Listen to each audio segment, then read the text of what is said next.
So here we have the Mini Convertible. I'm going to start off by showing you around the outside of the car, and then we'll hop in and run through some of the controls on the inside. We're going to start off in the boot area first of all. We're going to start off inside the boot area of the vehicle first of all. As you can see, given the fact that it is a convertible and therefore will have a smaller boot, we've got a decent amount of size in there. Some carpet mats, as you can see, and 50-50 split folding rear seats, so that you can increase this space further should you wish to. Okay, so we're just going to work our way back around to the front of the car, and then we'll hop in, and as I mentioned, we'll just run through a few of the controls on the inside of it from... Just briefly before we climb in, I think it's well worth seeing the interior from this exterior point of view. There's plenty to run through on the dashboard, so let's hop in and we'll do that now. Okay, now that we're inside the car, we're going to start with the dials. On the left-hand side, we have the rev counter, we have the speedometer in the middle, and the fuel gauge over on the right-hand side. Also in the middle, you can see the total miles of the car there, 36,585.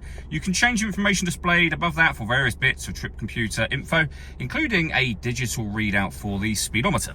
We back out to the steering wheel. We've got cruise control, speed limiter, stereo and phone controls, and then the main stereo is over in the center. You can also see this car's got a full color reversing camera as well.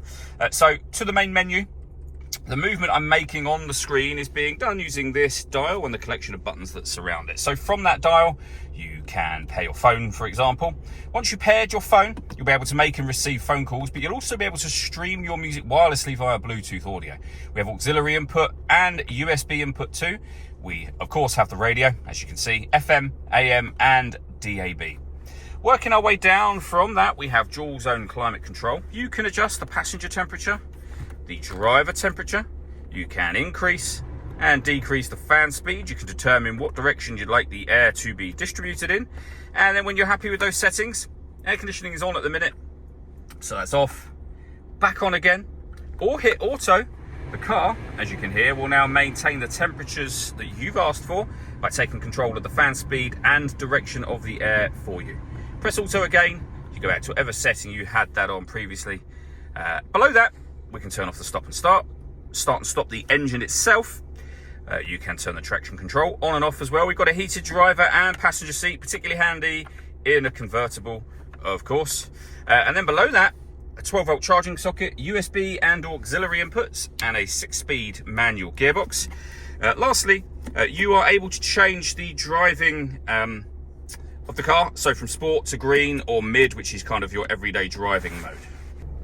Last thing I'm going to do is show you the roof working. So there is a button up by the rear view mirror. The first thing that will happen is that this front section here will open as a sort of sunroof. When you do the button a second time, all of the windows will go down, and as you can see, the roof will go down as well. If you keep your finger on the button, the windows will all start to come back up again. All that leaves me to say is thank you for taking the time to watch this video.